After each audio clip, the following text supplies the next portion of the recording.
who that. I'm a who that. Long as I'm living, I'm a who that. Lose or winning, I'm a who that. Sports Coma, yeah, this is where we do that. Where we do that, where we do that, where we do that, where we do that, where we do that. Boogie like this, and I'm a who that. I'm a who that. Sports Coma, this is where we do that. Where we do that. Welcome, welcome, welcome. Somebody please better help. Running this thing like elf. I thank God every day I'm not a felt. Go to YouTube Live with Big Q and the guys. If you ain't ride or die, the bandwagon get flipped. Been marching in, that was way for the ring. I was yelling out your chain for the championship. Bucking on town, duck down. Falcons, pluck, get shut down. Panthers ain't much touchdown. The vision really belong to us now. So much hate on the Saints, you could probably tell. Ever since Bounty Gate hit the NFL, when things seem fishy and you probably smell the crooked referees or Roger Goodell. Yeah, money like this and I'm a who that. Every day I'm living, I'm a who that. Lose or winning, I'm a who that. It's the Sports Coma, this is where we do that. Where we do that, where we do that, where we do that, where we do that, where we do that. Boogie like this and I'm a who that. It's the Sports Coma, this is where we do that. You're listening to the Sports Coma with Big Q and the guys on the PRO Media Network.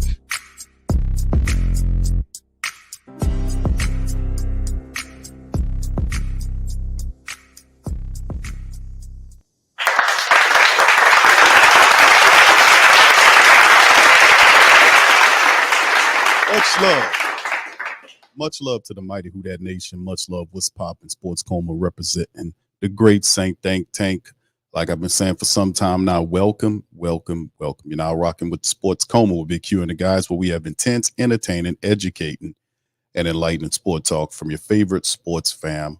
What's poppin'? Shout out to the mighty Who Dat Nation. We up in this thing for another episode of the Coma. Please feel free to hit the like button, hit the subscribe button. By all means, feel free to share the show on your social media feed. This one here is my second to last Saints mock draft that I want to release to the family. Of course, we are approaching draft week, and I can't wait, man. Usually it's getting into late April. We waiting to see what's happening with the team, but yes, we are approaching late April, and we're approaching the NFL draft, and the Saints have some needs, man. So I have give my second to last mock draft in terms of what, I perceive the Saints should need. Now, like I said, we're going to do this one a little bit differently in terms of the team, because we kind of look at the Saints team in terms of the draft and looking at what the needs are in terms. And a lot of people look at it and said the Saints draft needs are offensive line, basically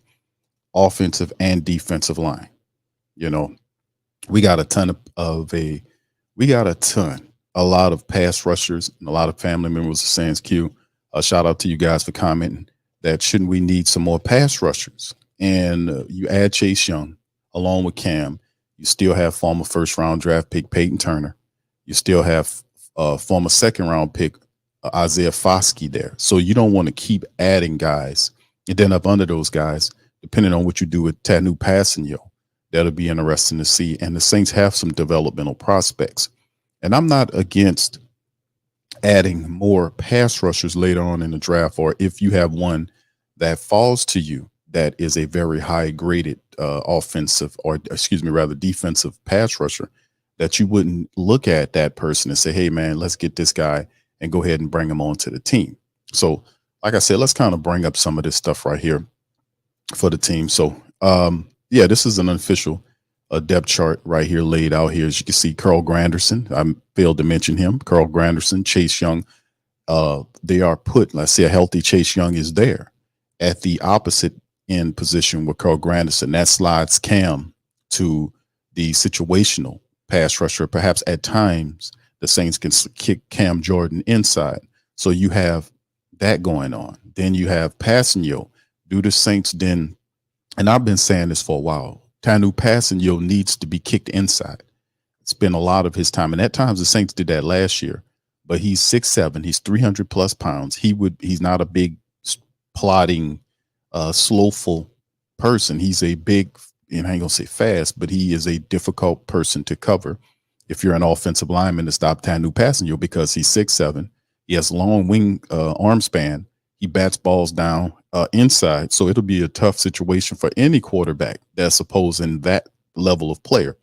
So if the Saints really need some help there, kicking Tanu inside, and what that does is it frees up the opposite end position for a guy like Peyton Turner or Isaiah Foskey. So you have basically Carl Grandison, Chase Young, Cam Jordan, passing Isaiah Foskey, and really Peyton Turner comes before Foskey, but you are pretty much, you've got a ton of pass rushers right there.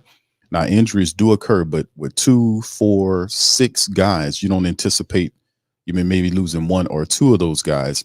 That's why you have a passing that has some duality where he can kick inside and out. But that'll be the question mark. It's like, is this finally the year in passing kicks inside? And I know inside internally, Malcolm Roach is gone, so you would have to address that position. But is that a big position to draft for in the second round, like a lot of people anticipate? I would continue to say here, especially on the show, that we need to focus more so on the offensive line at first, like outside the tackle positions, maybe 2 tackles. I seen a suggestion by somebody trading one of the newspapers or whatever recommended trading Penning. What are you going to get for Penning? Penning's value is not even worth anything. You're not going to get very much for Trevor Penning. So Penning's 1 or 2 years outside of being a former first-round draft pick, and you're just going to say, well, we missed bad on him and trade him. That doesn't make any sense because, number one, you only trade a player if an emergency situation occurred where you have to, or 2, you think you can get better value for him. It's not intelligent to talk about trading Trevor Penning right now. You're not going to get anything for him. So the thing is, you have a whole new offensive system that is in place. You need to figure out if the new offensive line coach, John Benton, can come in and take a Trevor Penning, reestablish his confidence and use him because he has the skill. And people saying, Q, kick him inside the guard. Where? There is, like I said, before you get rid of him at guard, I would not play him at left tackle. I don't think he is a left tackle. Mentally, he's not physically in some of his attributes. He has foot speed. He has the stuff, but it's a certain mindset you have to be a left tackle. And being that my regular mentality would be that we could have attacked free agency and went and got a credible offensive tackle, or at least see if we can trade for somebody that fits where we need and then do what we need to do in terms of the team to make the money work. You see what I'm saying? Even if we had to restructure another contract or trade or do whatever we got to do to make it work. But the biggest part of this whole thing is the Saints don't have a left tackle. That's the blindside tackle. That's a major issue. And I don't understand why people looking past that. You can't have, you're not going to have a lot of success unless you solve the blindside tackle position. That is the position of the guy protecting the blind side of the quarterback. He can get blown up there. And Derek Carr doesn't have a clock in his head. He sits back there all day with the ball. He doesn't have a clock in his head. So you're going to need somebody that's good at the left tackle position. Well, the Saints elected not to go to free agency to address the position, but rather do it in the draft. They're talking about cap restrictions or what have you. Fine. If that's the case that we're going to go in, then we have to make the best of the situation, right? So anyway, as we move forward in this situation, we're going to talk about in this mock draft of fixing a team, because in my estimation of watching the team, the Saints right now struggle mightily from an offensive standpoint. Now, there's a whole new offensive system coming in with Clint Kubiak. He'll be coming in here to install a whole new offense, which is fine. That's cool. That's great. That's gravy. But at the end of the day, everybody's going to have to get on code and learn that system. Now, do the Saints have enough offensive line talent to be able to deal with that right now? No, they're counting on the draft to build it up. Both tackle positions need to be addressed. Now, they did bring in a veteran offensive lineman, but he is mostly guard and tackle. Now, in most unofficial depth charts, they have Ali Udo listed as a tackle behind Penning. And me personally, I don't think Ali Udo should be used as an offensive tackle. I think he's better at guard, playing at guard. So if and like I said, the Saints, I believe from the left side of the line should look drastically different. So whoever you draft, that person will come in here and more than likely play that position. So whoever you get there, they got to have the temperament, the athletic ability. And when I talk about temperament, I'm talking about not only intelligence, but they also have to have the mindset of an offensive tackle, of a person that's physical. That does in college, there are guys that didn't get beat often, or they know how to play that position because it's a pressure situation. You're going to face the best pass rusher that the opposite team has for you. So you have to be able to have a guy that wakes up every morning in every game and prepares with that mentality to take on the best that the opposition is going to throw at you from that position. So that is a temperament that a lot of people don't have. And also, it's also a greatness mentality. Like if you excel there, you become a star. And the Saints need that type of thought process if they're going to have success there. And we need that. Now, right tackle, I've said this countless. Ryan Ramczyk is playing the right tackle position because the Saints don't want to expose him at left tackle. He's making the money, right? Like why don't they kick him over there? Ryan Ramczyk could play the left tackle position. You're damn right he could. You're damn right he could play the left tackle position. But he's being kept. He's at the left tackle position. Excuse me. But he can play he's playing the right because they don't want to expose him at the left. He got a knee issue. So they think by keeping him where he is, that will protect him. The reality is you can't protect nobody out here. You can't protect these offensive linemen unless you're going to put a tight end next to him and keep him there just to help him block. But Ryan Ramczyk is not well. He had minor surgery. Dennis Allen talked about him having issues in terms of his rehab going, as not as anticipated because the report said that Ryan Ramczyk needed major surgery. He had minor. He's going to continue to keep trying to play on this bum ass knee as opposed to go away, go have the surgery, go get well, and then come back to football. This type of stuff is only going to tear him up. And since he doesn't have the temperament to deal with it, then people are going to have to shut him down or move him out of the way and basically put somebody there else. That's why I'm saying pinning at the right tackle position.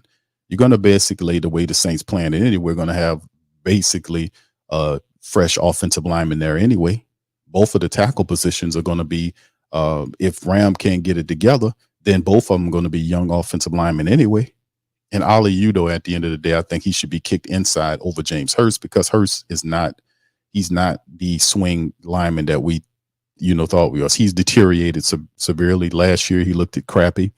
He doesn't have the same speed in terms. He never was totally athletic, but he had some solid years. Last year, you seen him go down, and he took a pay cut to stay with the Saints with 1 year remaining on his contract because he's not the offensive lineman he used to be.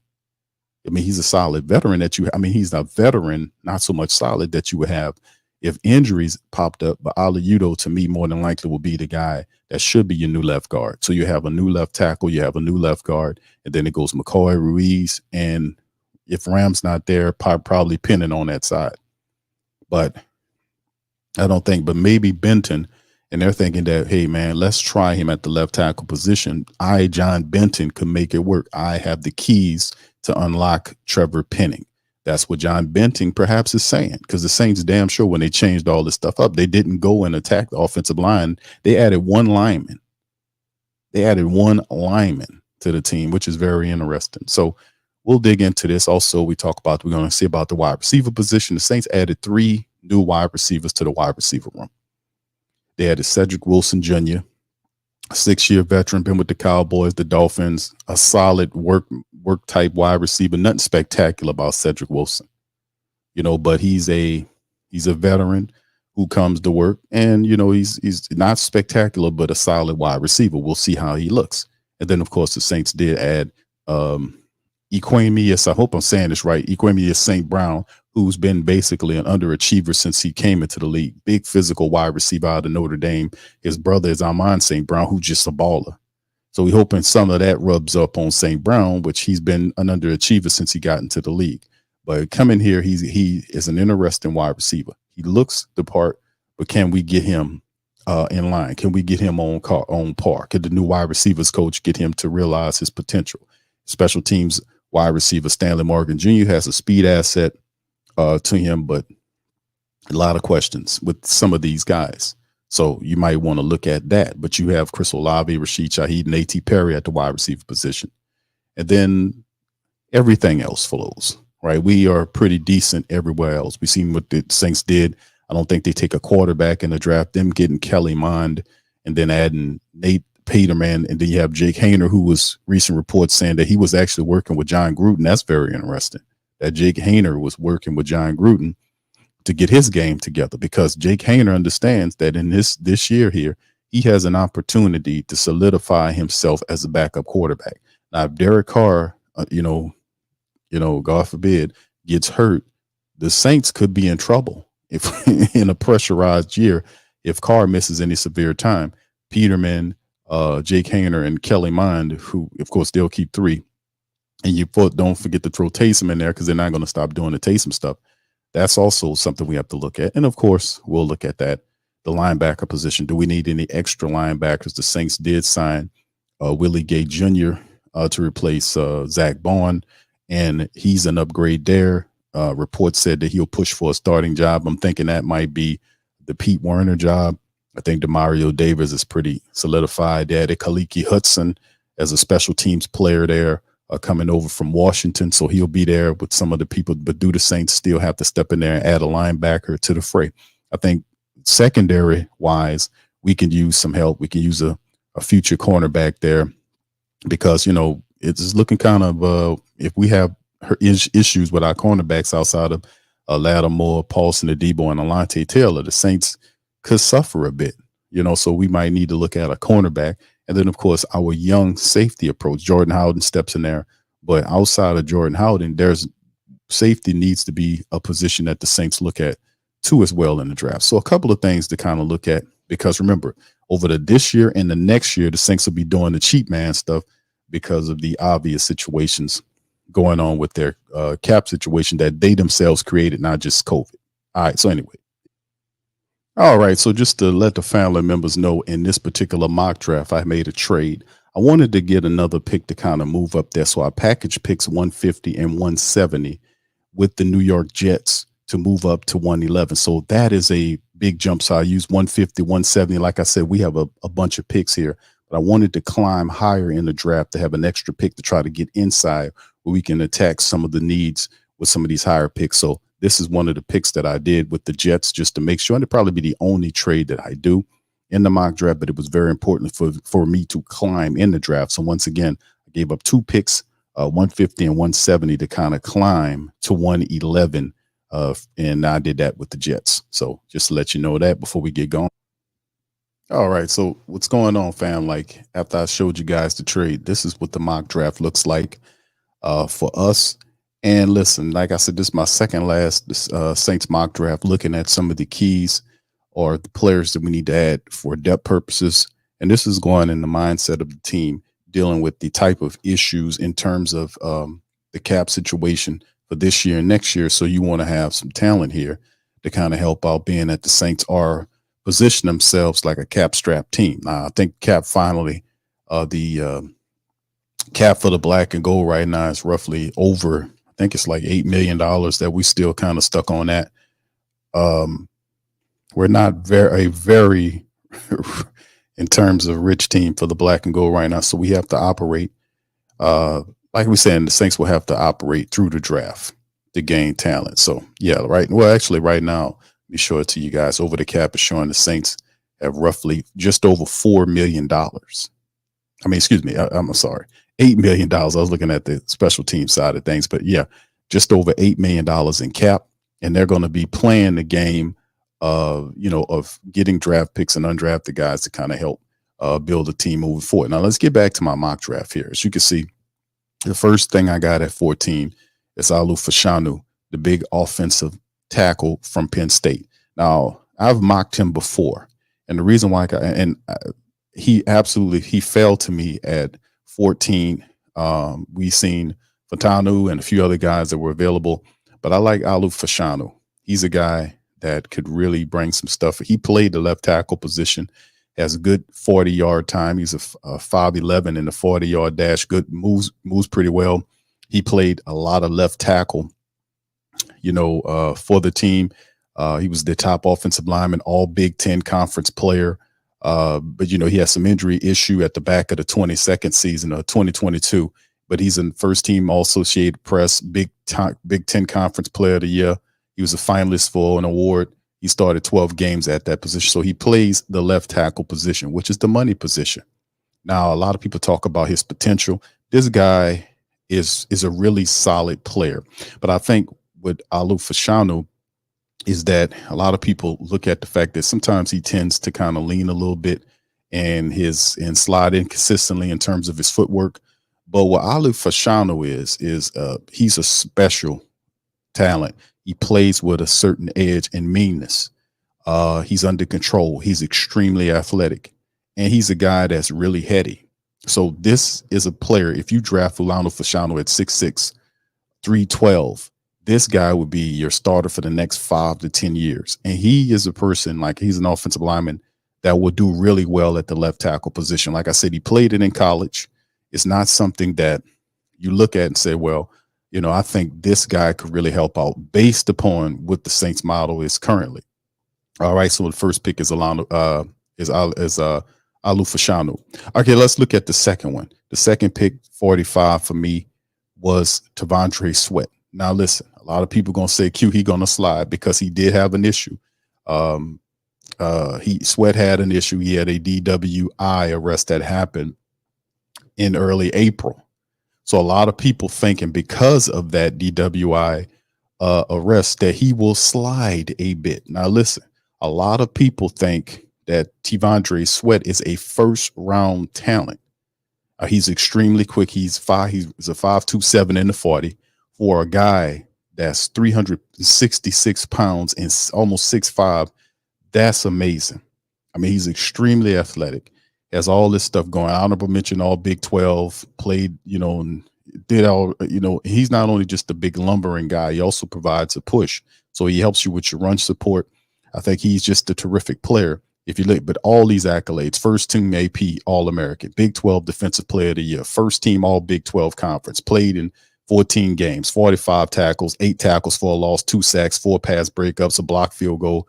And that's the thing that you're talking about. So April the 7th arrest is what we anticipate him sliding to and going down. Now, a lot of the comps compare him to Vita Vea and Big Sam Adams, if you remember that, a space eater who does have the ability to kind of plug the hole to stop for run, but he's tall and he's strong and he's powerful. So I was able to expecting him to slide back as far as the 4th round. And listen, man, I don't know about all that, but you know, everybody with T'Vondre Sweat, if I'm the New Orleans Saints, and they were ranting and raving over T'Vondre Sweat. If he's sitting there in the 2nd round, and I know about the arrest situation, if you run down the particulars of it, you know, it was a silly arrest, but does that stop you as a New Orleans Saints for getting a guy like T'Vondre Sweat? I know it's early, but the next time the Saints pick is not to the 4th round. So either you are in or you're not, and the Saints do need help interiorly speaking. We lost Malcolm Roach, and the Saints could use another plug-and-play, run-stuffing, massive force in the interior, and T'Vondre Sweat, to me, is that guy. So these are, you know, getting him now as opposed to waiting to the 4th round is something that if you're the New Orleans Saints, you don't want to do. You want to grab this kid while you got him and keep it pushing. You get me? All right, so anyway, speaking of keeping it pushing, let's keep it pushing. My 4th round pick, remember, I traded 2 picks to move up to the 4th round because we had no 4th round, 111. So my pick there is Pitt's MJ Devonshire. Now, why would I get Mr. Devonshire? Because he's a 5'11", some say 6 feet, 5'11" cornerback. You know, that's a physical cornerback. He ran a 4.5 40, a 4.45 in the 40. Coming up, he did all kind of special things when he kind of transferred to Michigan. To Pittsburgh, did his thing for Pittsburgh. Very physical cornerback. He's second team All CC.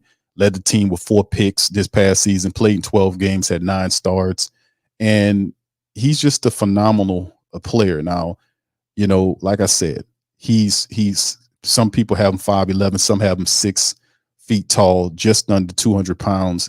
What's really interesting about this kid, he got long arms, got a 6'6" wingspan, very confident, he has really good athleticism, locates the quarterback and the ball really well, has long speed.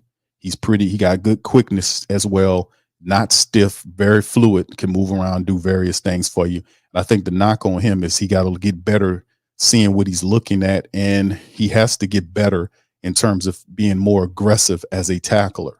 But if you get MJ Devonshire on your team, and remember reason why I'm getting him at where I'm picking him is because you got to look at it. The Saints cornerback room outside of our top 3 guys, after those guys, if somebody get banged up, it gets extremely thin really quick. Because the Saints operate with the modified nickel. That's 3 cornerbacks. If one of those guys are not there, you got to have somebody that can come in there and play. And if you draft a Devonshire to come in there and operate at the 4th pick, or that's the 3rd pick that you picked at, you could see MJ Devonshire playing in games for you if somebody is not available for one of our corners. So just because we got 3, we use that modified nickel. That 4th cornerback could be MJ Devonshire.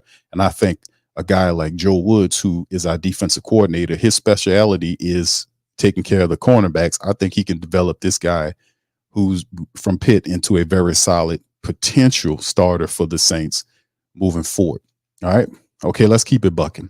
All right, the next pickup outside of Mr. Devonshire is KT Levinston. Now, KT Levinston is an offensive guard for the Kansas State team, and I'm going guard there because of the obvious reason, right? We know that, and he's 6'4", 330 pounds, 5'3", 8 in the 40. He played a lot of time, very versatile player. Played as a left tackle, played as a guard, but played mostly at left tackle. And he was all Big 12 honorable mention the last couple of years. In 2022, 2023, started 14 games and 13 games last year. So over the last just 2 years of production, he was redshirted back in 2018, but just over the last 2 seasons, he's played 27 games at the left tackle position. Now, he's also played 10 games rotating between guard and tackle the previous year in 2021. So he does have the potential to do what he do. But a lot of people figures that Levinston will kick inside. You know, he's going to kick in. His best position is to play guard. And I think that'll work. Now, he's a good passer. He's mostly seen as a bulldozer against the run. Has a decent he's pretty solid against the pass. But some people talk about pad level. You know, his pad level being a little high and his technique sloppy at times. But that's why you have a really solid offensive line coach like John Benton to take a guy with all this character and all of these good traits like a KT Levinston and teach him how to play the interior guard position. Because like I said, we have Hurst. Hurst will be, his contract is up after this year. We need some young talent there and from an offensive standpoint, interiorly speaking, to kind of help the Saints into the future. And KT Levinston could really help you out in that way. So the Saints, and so far in the draft, fam, we kind of do a quick recap on it. I already appeased several needs in terms of what the Saints are facing. I gave you a starting left tackle for the next 5 to 10 years. I gave you Tavontre Sweat. Yes, he was under the DWI situation, but you won't be picking until the 4th round. And I promise you, Sweat won't last to the 4th round. So you get him where you can get him. Plus, the Saints love him. They went and talked to him. They were very blown away by him. And this is a futuristic move to have when you add him in the 2nd round. You have Brian Bresee there. So it's a lot of good stuff interiorly the Saints talking about with massive talent like those guys. Could you imagine them being the future? MJ Devonshire, he'll be your 4th cornerback. He has a lot of potential, played in some games for Pitt. He'll help you. Very physical, 6 feet tall. Long arms. I told you the kid has 6'6" wingspan. That's ridiculous. KT Levinston's another guy, interiorly speaking, that'll help you. And we keep it moving. Who else we got, Q? Well, we got 4 more picks left. I didn't make any trades after that. Mark Perry. Perry didn't even get an invite, by the way, to go to the NFL Combine. But if you watch the tape from Mark Perry, right, he's a safety from TCU. A lot of good production. 58 tackles last year. In 2023. The prior year, he had 84 tackles. The prior year before that, he had 66 tackles. When he plays, the man makes plays for you. He didn't have a lot of interceptions over his career. He had like 3 interceptions, four interceptions total. Actually, 3 interceptions total, and he got all those in 2021. But Mark Perry could be a future pick for you because what he does give you is a player with size. He's a good a tackler. Now, some people believe that Mark Perry has to work better on, he comes up and knock the mess out of you, but a lot of people believe that he has to work on his tackling technique of basically wrapping up more. When I was able to look at the film on Mark Perry, what I realized is he's a smart player, comes downfield, make plays around the line of scrimmage. He sticks to players at time, has good speed as well. And this is a guy that could be a solid safety for you. Remember, the Saints, outside of Tyrann Mathieu and Jordan Howden, they have Jonathan Abram on a 1-year contract. They got another player there. So the Saints particularly could use some safety help in the future. Jonathan Abram, like I mentioned, JT Gray's back there, special teams aide. We know JT Gray's not a really good safety. He's a good special teams player, but he's not a really good safety there.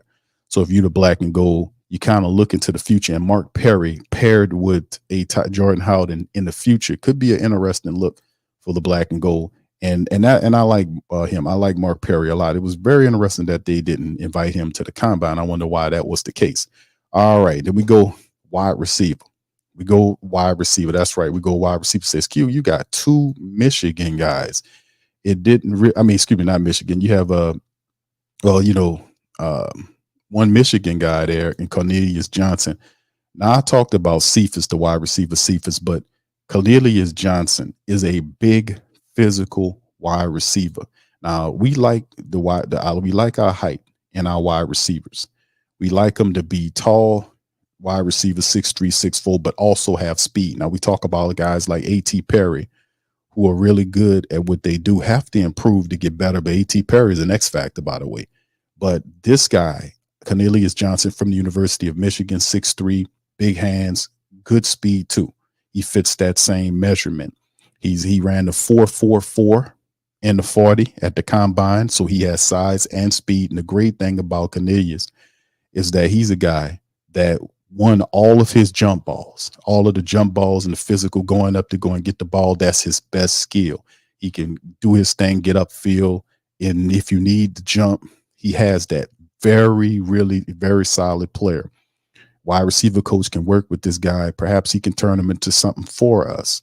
And then, of course, the knock on Cornelius Johnson is his footwork, working on his routes, working on his route tree and getting him betterly defined there. But coming from Michigan and playing in a pro-style system, the right wide receiver coach, because he has the attributes. He has the size and speed. Like I said, 6'3", 212 plus with a 4.44 and a 40. And he won all of his jump balls. Like I said, working on his footwork to improve that to me would be like something that any coach that has, that know what they're doing could teach this guy to really become pretty solid for us. So I like Cornelius Johnson in the back end of the draft. Like I said, we get him in round 6, which a lot of people anticipate Cornelius Johnson going in rounds between 5 and 6. So he went exactly where people anticipate him to be. He's a good pickup for the Saints wide receiver room. So I give you a wide receiver with size and speed. And then, of course, round 6, we got 2 picks remaining. Got one of the remaining 6th round picks, and then a 7th round pick. In the 6th round, I go with Javon Solomon. Who the hell is Javon Solomon, Q? Javon Solomon is a undersized edge rusher from the University of Troy. He's 6'1", probably with shoes, 6'2", 250 pounds. Well, why the hell would you give us a 6'1", 250 pound edge rusher, Q? Because the guy is phenomenal. 4.72 in the 40. But this is the FBS's top sacker. Last year, he was first team all Sun Belt. Led the FBS with 16 sacks. He was tied for 6th with 18 tackles for the loss, tied for the team lead with 3 forced fumbles, and started the 14 games, had 56 tackles to go along with his 16 sacks. The prior year, he was 3rd team, played in all 14 games for 44 tackles. He had 7 for a loss, and he had 4.5 sacks that year. So this guy got better over time. 16 sacks last year out of the Sun Belt, and that's why I said he led the FBS with sacks with 16. And like I said, I like him a lot. 6'2", 240, a bit undersized, but this guy has a lot of potential. Now, where else can you play him? I mean, you can never have enough room for edge rushers, right? Well, I gave you the FBS's best in terms of sacks and Mr. Javon Solomon. I had to dig deep to get at him to bring him on the team. So there you go for some of the family members saying, Q, we need an edge rusher. Well, I gave you Javon Solomon. He had 16 sacks last year and plays really aggressively too. And not only just sacks, he had 50 tackles to go along with it. Like I said, that's an interesting pick to delve into. And then the final 7th-round pick, people talked about needing a tight end. I got Tip Raymond out of Illinois. And a lot of people know about Tip Raymond. A lot of people are on this guy because he's a phenomenal blocker. 6'5", 270 pounds, a mobile offensive lineman. His game is blocking, more like a Y style tight end. Not much of a he did catch the ball, not a big time catcher of the ball, but that's a part of the game where you can kind of work on with Tip Raymond.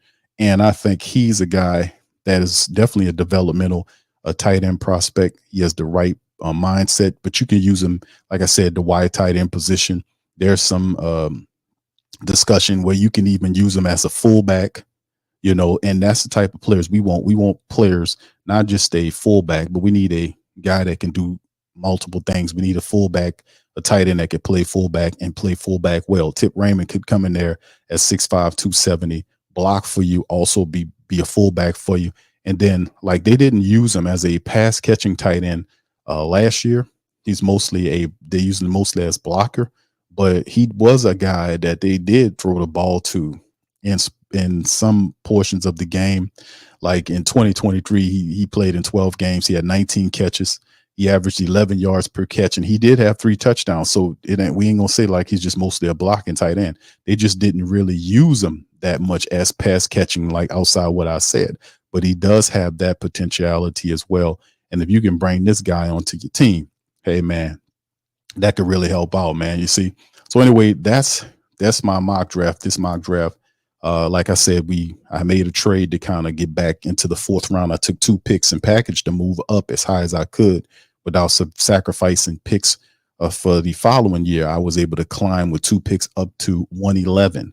So the first pick, Alu Fashanu, the big offensive tackle, left tackle out of Penn State.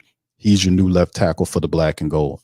I also drafted in the 2nd round, Tavontre Sweat. People going to say, Q, he going to fall real low. I'm telling you, if you're the Saints and you're in the 2nd round, pick number 45, and Tavontre Sweat is sitting there, you take him. I know about the DWI, but I'm saying this the black and gold. We can get that together.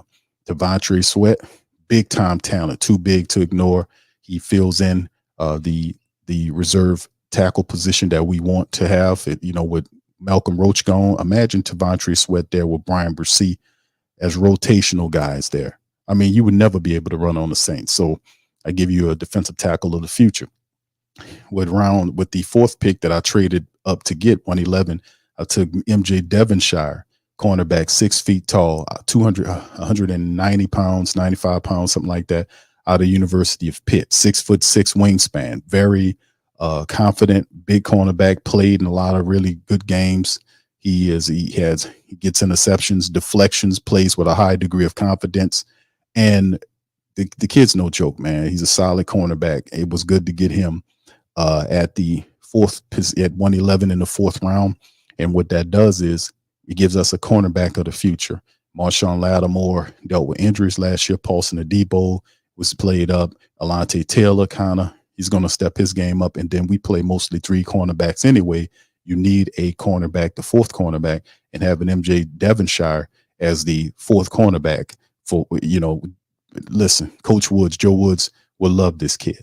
All right. And then outside of that, KT Levinston, the big offensive tackle, a lot of people will kick him inside to guard. They believe that his best value operates at guard. He's a bulldozer, but has pretty decent footwork. But the thing about KT Levinston, he has some holes in his game that need to be fixed, but you got look at your depth chart, interiorly speaking. Look at what the Saints got going on. And like we got guys like Nick Saldiveri in the future, Landon Young, they could play tackle or guard. Mark Evans done draft the guys there. So you have James Hurst on a 1-year contract. So you need developmental linemen to come in and help out. And KT Levinston can play inside and even provide some competition at the guard position. And he also could play tackle. So you have that versatility as well. And then we talk about the next pick at the 5th round pick, the second of the 5th round picks, Mark Perry out of TCU. He's the safety of the future. He's a guy that eventually you'll pair next to a Jordan Howden. The Saints just have JT Gray and Jonathan Abrams as safeties. And this is a guy that you got one last year. You want to get another one this year for the future. And I think Mark Perry didn't get to the combine for whatever reason, but he's one of these guys that you have to watch out for TCU. Got mean game, and he's a smart safety. He can really help you, man, move forward. So Mark Perry at safety with my second 5th round pick to help out the black and gold. And then, of course, we get into the 6th round, 2 6th-round picks. I take wide receiver Cornelius Johnson, 6'3", 6'4", 212, runs a 4.44, wins all the contested catches, awesome player, has to work on his footwork. I give you that guy to your wide receiver room. And then, of course, when you get toward the back end of the mock draft, you have guys that you are basically billing for special teams in depth. Javon Solomon, the FBS's top sacker, 16 sacks, 54 tackles, if I'm not mistaken. He gets back there. He makes plays, and he has a duality where you can work with this guy. So I give you another pass rusher that can really help you. 16 sacks ain't nothing to snare about. And then the following year at 4.5 sacks. So he kept getting better. And then, of course, the final pick is Tip Ryman out of Illinois. Raymond's the type of dude that, could block for you. He's 6'5", 271, a mobile offensive lineman. You can line him up at fullback eventually. Like, you can do that. Plus, he has pass catching application as well. Averaged almost 11 yards per catch when he did. He had 3 touchdown catches as well. And Illinois really didn't use Tip like that. But when they did, he showed some value for him. So this is my mock draft, my second to last mock draft, family, before we get into the actual mock draft. So anyway, what do you guys think, man? That's my call on it, man. Y'all please feel free to chime in the chat, in the comment section, in the chat, in the description section, or the comment section below. Let me know how you feel about my picks. Are you familiar with some of these players? Tell me who you guys like and what you think the Saints will do in this upcoming draft, man. Anyway, that'll do it for me, man. I appreciate y'all for chiming in on this episode of the show. Shout out to the New Orleans Pelicans. They play tonight, man. We'll have the live scoreboard up and a recap of the Pels versus the Thunder first round series. Let's get it. Let's hope our Pels get that W, man. If we can get through this series, there's a possibility that Zion would be coming back in the second round. So, I mean, we'll see how it all goes, man. Anything can happen, just like on the fight last night with Garcia knocking, he knocked him down several times and ultimately won the fight with Ryan Garcia. Shout out to him, beating Devin Haney up. He didn't get the belt because he didn't make weight. But anything can happen in the sports world, man. So this is my mock, my second to last mock. Y'all guys comment in the comment section below. Let me know how y'all feel. And I'm going to holler at y'all on the next one. Much love. And who that to you, baby? Yeah. Boogie like Vincent, I'm a who that. I'm a who that. Long as I'm living, I'm a who that. Lose or winning, I'm a who that. Sports Coma, yeah, this is where we do that. Where we do that, where we do that, where we do that, where we do that, where we do that. Boogie like Vincent, I'm a who that. I'm a who that. Sports Coma, this is where we do that. Where we do that. Welcome, welcome, welcome. Somebody please better help. Running this thing like elf. Thank God every day I'm not a felt. Go to YouTube live with Big Q and the guys. If you ain't ride or die, the bandwagon get flipped. Been marching in, that was way for the ring. I was yelling out your shame for the championship. Bucking on town, duck down. Falcons, pluck, get shut down. Panthers ain't much touchdown. The vision really belong to us now. So much hate on the Saints, you could probably tell. Ever since Bounty Gate hit the NFL, when things seem fishy and you probably smell the crooked referees on Roger Goodell. Yeah, money like this and I'm a who that. Every day I'm living, I'm a who that. Lose or winning, I'm a who that. It's the Sports Coma, this is where we do that. Where we do that, where we do that, where we do that, where we do that, where we do that. Boogie like this and I'm a who that. It's the Sports Coma, this is where we do that. You're listening to the Sports Coma with Big Q and the guys on the PRO Media Network.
WhoThatDaily.com. That's right, the WhoThatDaily.com. Your one-stop shop for everything New Orleans Saints, New Orleans Pelicans, LSU Tigers, even the top flight boxing.